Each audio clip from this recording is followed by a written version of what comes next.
إن الحمد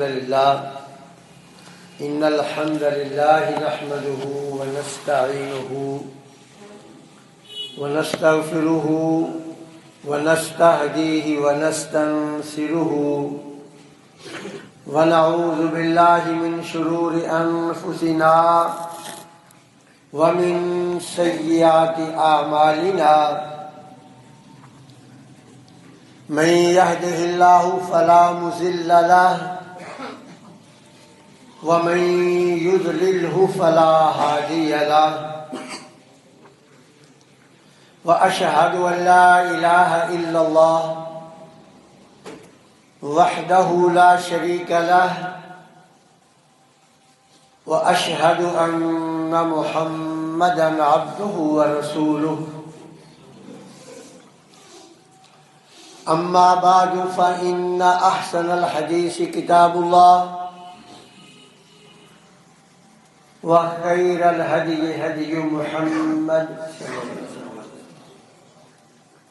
وشر الأمور محدثاتها وكل محدثة بدعة وكل بدعة ضلالة وكل ضلالة في النار اللهم صل على محمد وعلى آل محمد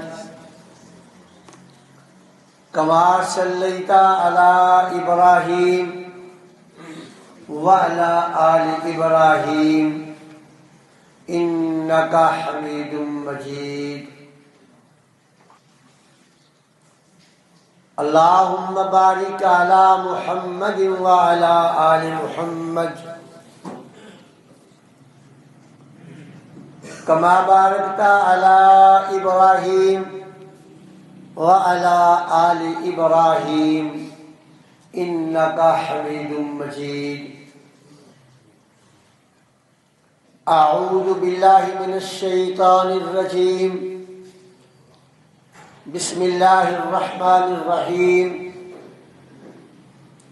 قل ادعوا الذين زعمتم من دون الله لا يملكون مثقال ذرة في السماوات ولا في الأرض وما لهم فيهما من شرك وما له منهم من زهير ولا تنفع الشفاعة عنده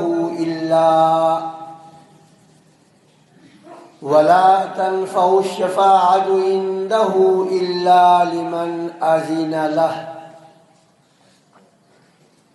قل ادعوا الذين زعمتم من دون الله۔ اے رحمت عالم صلی اللہ علیہ وسلم، آپ ان لوگوں سے فرمائیے کہ جن کے بارے میں تمہارا یہ خیال ہے، تمہارا یہ ظلم ہے کہ اللہ کے اختیارات میں یہ بھی شریک ہیں، ان کو بلاؤ۔ جبکہ ہمارا دعویٰ یہ ہے لا یملکون مثقال ذرۃ فی السماوات ولا فی الارض۔ حقیقت یہ ہے کہ جن کے بارے میں تم یہ خیال کرتے ہو کہ انہیں اللہ نے کچھ اختیارات دے رکھے ہیں، یہ ایک رائی کے دانے کے برابر بھی نہ آسمانوں میں اور نہ زمین میں کوئی اختیار رکھتے ہیں۔ وَمَا لَهُمْ فِيهِمَا مِنْ شِرْكٍ، اور زمین و آسمان کے تخلیق میں، زمین و آسمان کے انتظام میں ان کی ذرا برابر کوئی شراکت داری نہیں ہے۔ وَمَا لَهُ مِنْهُمْ مِنْ ظَهِيرٍ، اور نہیں ہے اس کے لیے ان میں سے کسی ایک کو بھی، یہ جتنے بھی ہیں ان میں سے کسی ایک کو بھی کسی قسم کی کوئی قوت، کوئی غلبہ یا اختیار نہیں ہے۔ وَلَا تَنفَعُ الشَّفَاعَةُ عِندَهُ، اور انہیں اللہ کے روبرو شفاعت کا بھی کوئی حق نہیں، اور یہ ان کی شفاعت کسی کو کچھ فائدہ نہیں دے گی، ہاں الا لمن اذن لہ، جسے رب ذوالجلال نے شفاعت کرنے کی اجازت دے دی۔ پچھلے جمعے میں بھی عرض کیا تھا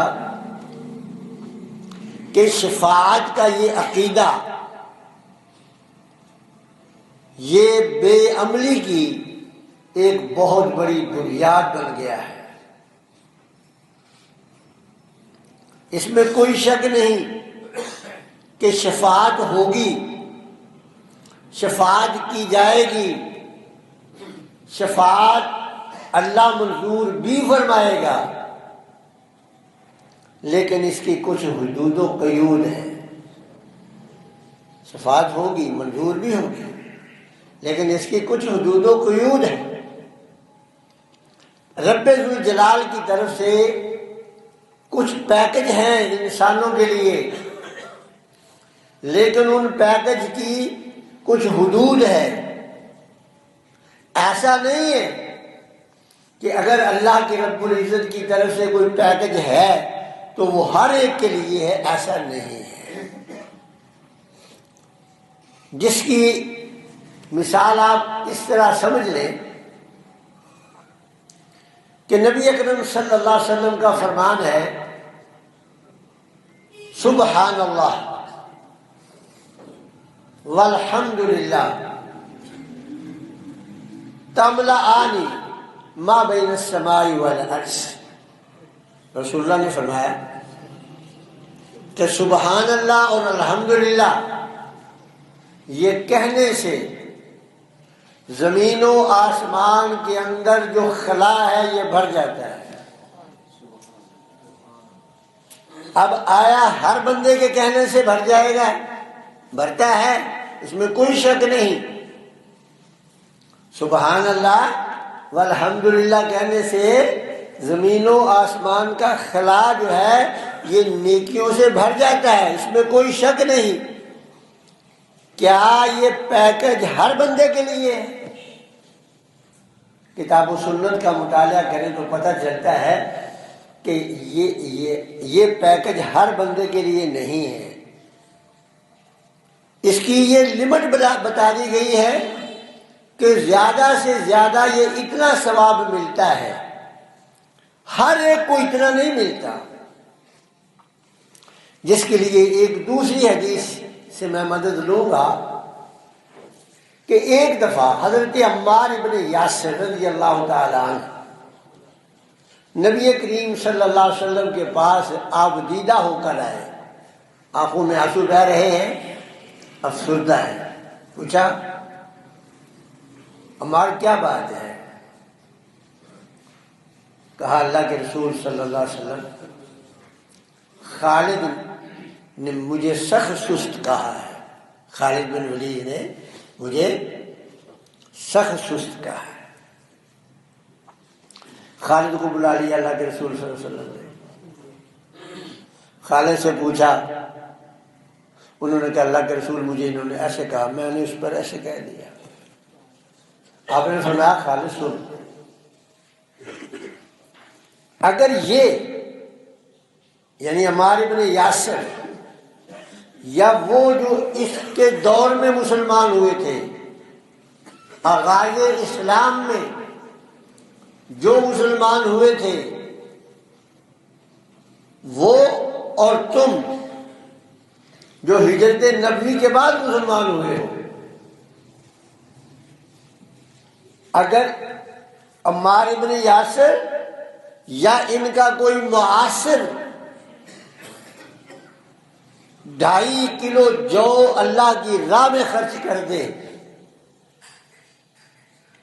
اور تم اور تمہارے معاصر اللہ کی راہ میں احد پہاڑ کے برابر سونا خرچ کر دو،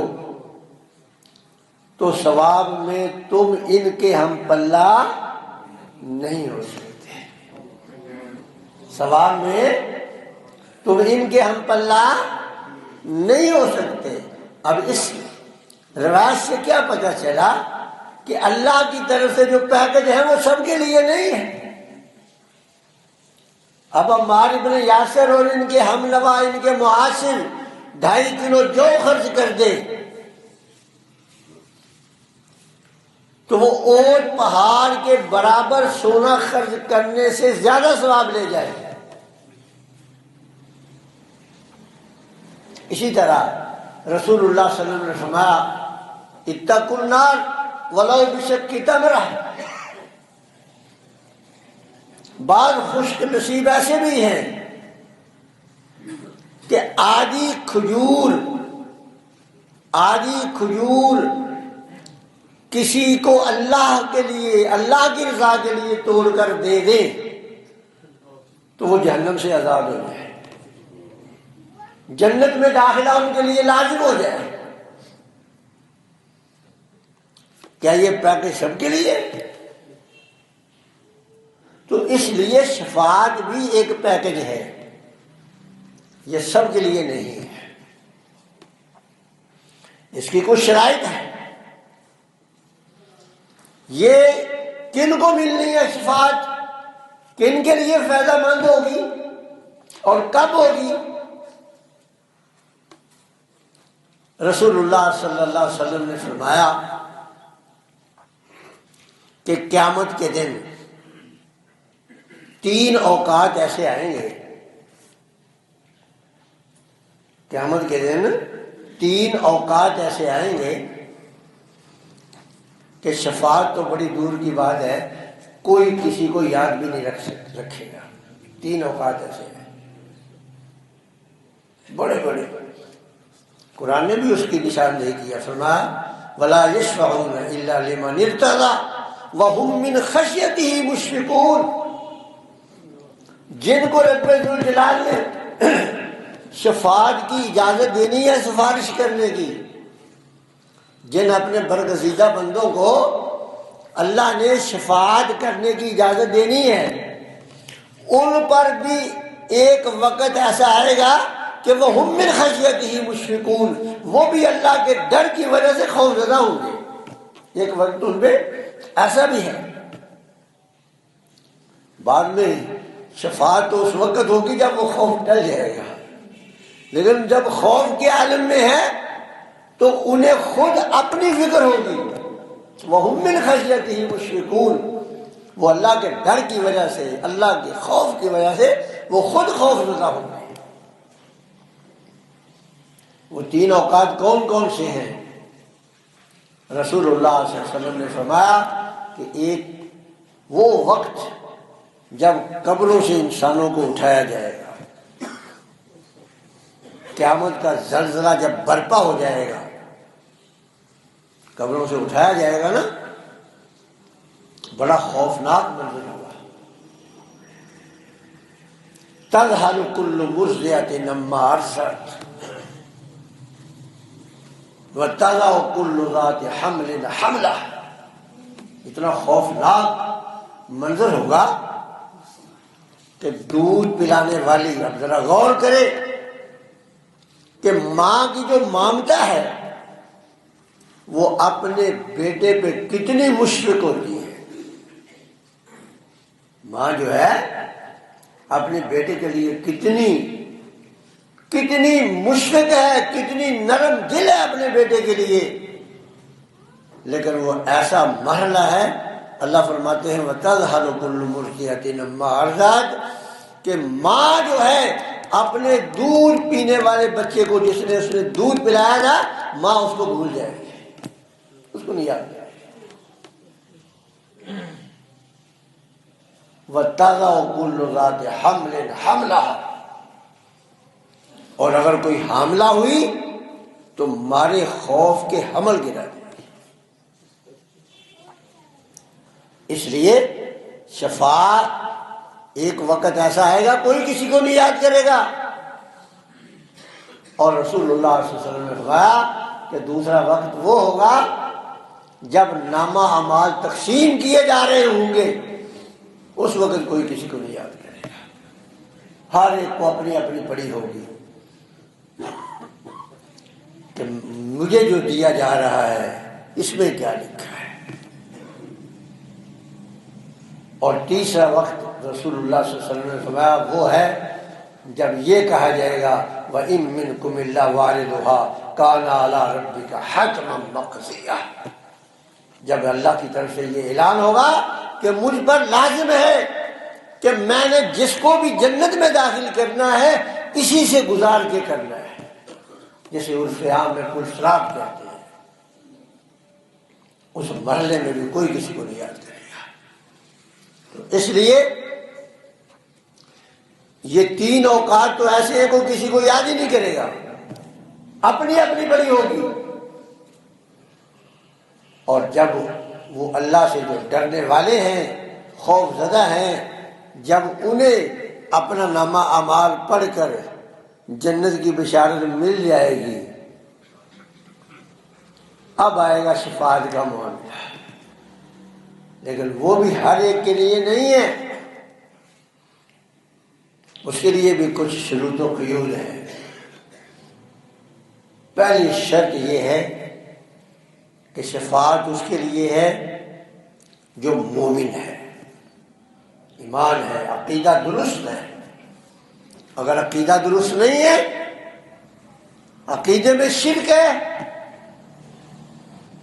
اس کے لیے کوئی شفاعت نہیں، اور کوئی سفارش کرنے کے لیے اس کے لیے جرأت نہیں کرے گا۔ ما کان للنبی والذین آمنوا ان یستغفروا للمشرکین، اللہ نے اعلان کیا۔ شفاعت تو بڑی دور کی بات ہے، درخواست بھی نہیں کر سکے گا کوئی۔ رب الجلال فرماتے ہیں کسی نبی کے لیے، کسی نبی کو بھی جب میں نے اختیار نہیں دیا، ما کان للنبی والذین آمنوا، نہ کسی نبی کو یہ میں نے اختیار دیا، اور نہ میں نے کسی ایمان والے کو یہ اختیار دیا ہے کہ ایسے بندے کے لیے یہ درخواست کر دے معافی کی جس نے شرک کیا۔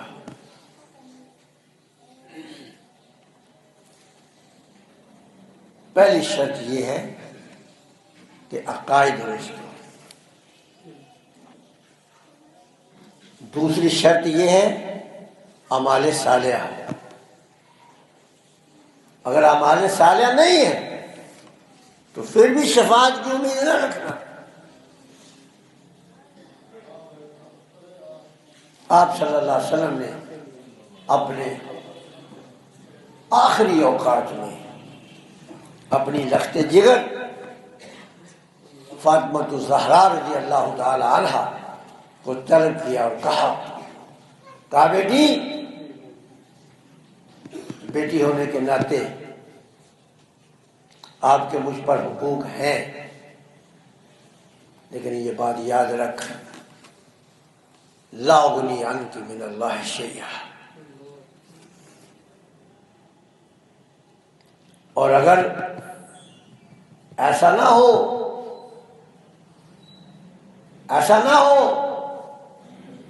کہ تیرے نامہ اعمال میں کچھ نہ ہو تو یاد رکھ میں تیرے کچھ کام نہیں آؤں گا، لا اغنی عنک من اللہ شیئا۔ اور پھر دو باتیں، تیسری بات ہے اللہ کی رحمت۔ اب دو، ایمان، اعمال صالحہ، پھر اللہ کی رحمت، اور جب اللہ کی رحمت ہو جائے گی پھر اجازت ملے گی شفاعت کرنے والے کو شفاعت کرنے کی، اور پھر اس کے حق میں اللہ رب العزت جو ہے وہ شفاعت قبول ہے فرمائیں گے۔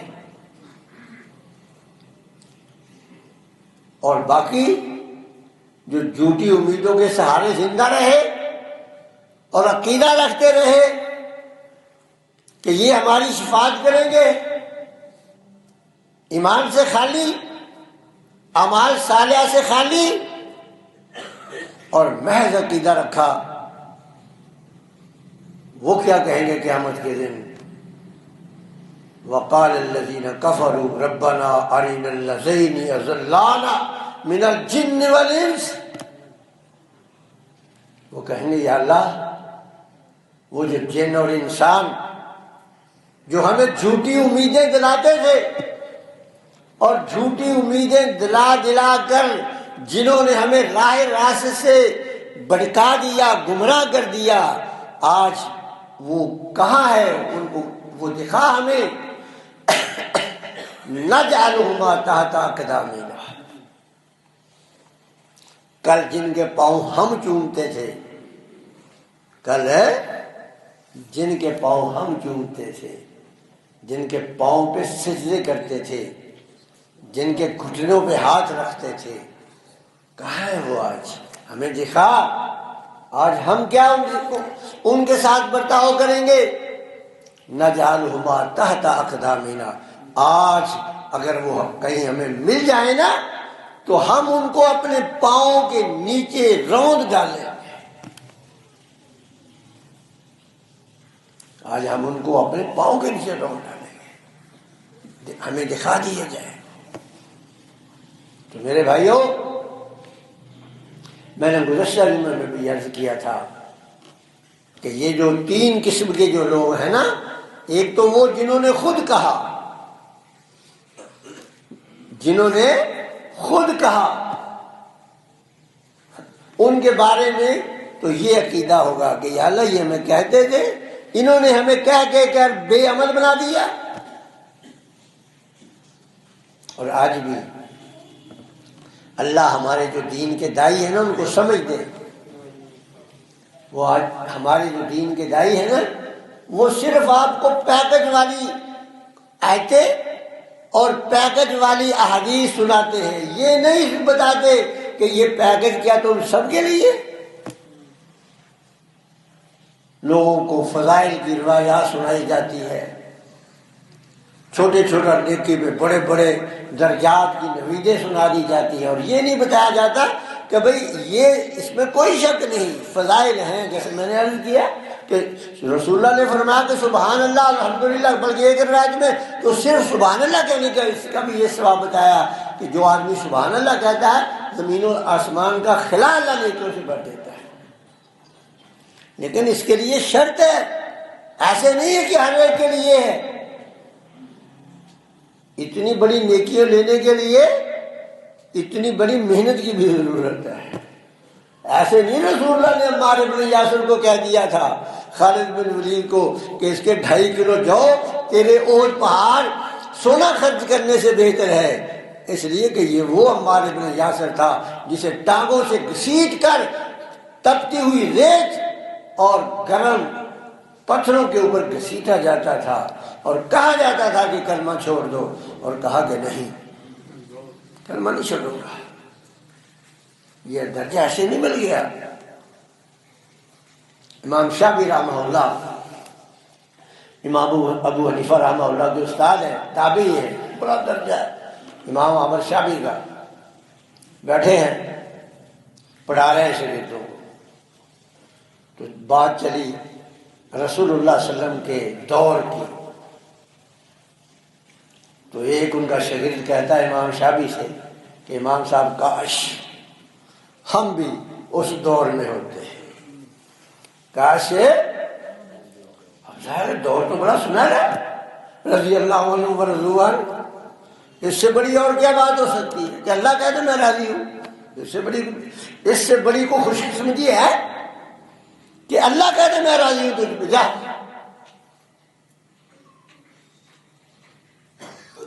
بدر والوں کو کہا، اصحاب شجرہ کو کہا جاؤ میں تم پہ راضی ہوں، اس سے بڑی تو اور میں سمجھتا ہوں کوئی خوش نصیبی والی بات نہیں ہے۔ تو دل تو چاہتا ہے سب کا کہ یہ چیز ہمیں بھی مل جائے، تو ظاہر ہے اس کے دل میں بھی یہ خیال آیا، تو امام شافعی نے بڑا خوبصورت جواب دیا۔ امام شافعی رحمہ اللہ نے کہا شکر کرو اس دور میں نہیں تھے شکر کرو، نہ جانے اس دور میں ہوتے تو کہیں والذی تولی کبرہ والی گروہ میں نہ تمہارا نام آ جاتا کہیں۔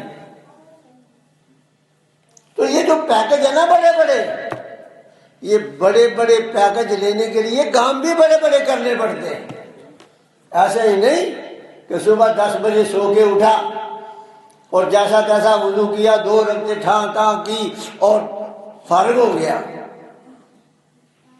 یہ پیکج لینے کے لیے یہ جو پاؤں ہے نا، ان پہ ورم آ جایا کرتے تھے۔ یہ پیکج لینے کے لیے سارا دن گھوڑے کی پیٹھ پر اور رات کا بڑا حصہ مصلے پہ گزرا کرتا تھا۔ یہ شفاعت لینے کے لیے کئی دن کھجور کی گٹلیاں چوس کر گزارا کرنا پڑتا تھا۔ تو میرے بھائیوں، اس میں کوئی شک نہیں کہ شفاعت ہے، ہوگی، لیکن اس کے لیے کچھ کرنا پڑے گا۔ محض شفاعت کے سہارے جینا یہ خود فریبی ہے۔ اس لیے ہمیں کچھ کرنا ہوگا۔ اب خود سوچ لیں، یہ دنیا کا مشاہدہ آپ دیکھ لیں۔ 2 بیٹے ہیں آپ کے، ایک بیٹا صبح اٹھتا ہے، باپ کے لیے پانی گرم کرتا ہے، وضو باپ کو کرواتا ہے، پھر باپ کے جانے سے پہلے دکان کھولتا ہے اور پھر وہاں سارا کام کاج کرتا ہے۔ شام کو پھر باپ کو گاڑی پر بٹھا کے گھر لے کر آتا ہے عزت و احترام کے ساتھ، اور دوسرا سارا دن آوارہ گردی کرتا ہے۔ اب آپ یہ بتائیں، کیا باپ کی نگاہ دونوں پر یکساں؟ یہ کیسے ممکن ہے کہ نہ عقیدہ درست، نہ اعمال صالحہ، اور بیٹھ کے ہیں اس امید پر کہ محمد رسول اللہ صلی اللہ علیہ وسلم کی امت ہے، شفاعت کبریٰ ہمیں میسر ہو جائے گی۔ او بھائی، جہاں شفاعت کی باتیں ہیں وہاں یہ بھی بات ہے، اس کو بھی پڑھ لو۔ وقال الرسول یا رب ان قوم اتخذوا هذا القرآن مہجورا، یہ بھی قرآن کی ہے کہ رب ذوالجلال کے رسول صلی اللہ علیہ وسلم نے جہاں اپنی امت کے اچھے برگزیدہ بندوں کے لیے شفاعت کرنی ہے، وہاں اپنی امت کے بدبختوں کے لیے یہ بھی کہنا ہے کہ یا اللہ یہ بڑا مجرم ہے، اس کو پکڑ لے، اس نے میرے قرآن کو اور میری تعلیم کو اس نے پسے پشت ڈال دیا۔ یہ بھی رسول اللہ کے الفاظ ہوتے ہیں۔ اس لیے اللہ سے دعا ہے کہ اللہ تعالیٰ مجھے بھی اور آپ کو بھی طریقہ رسول پر چلنے کی توفیق عطا فرمائے۔ وآخر دعوانا الحمدللہ رب العالمین۔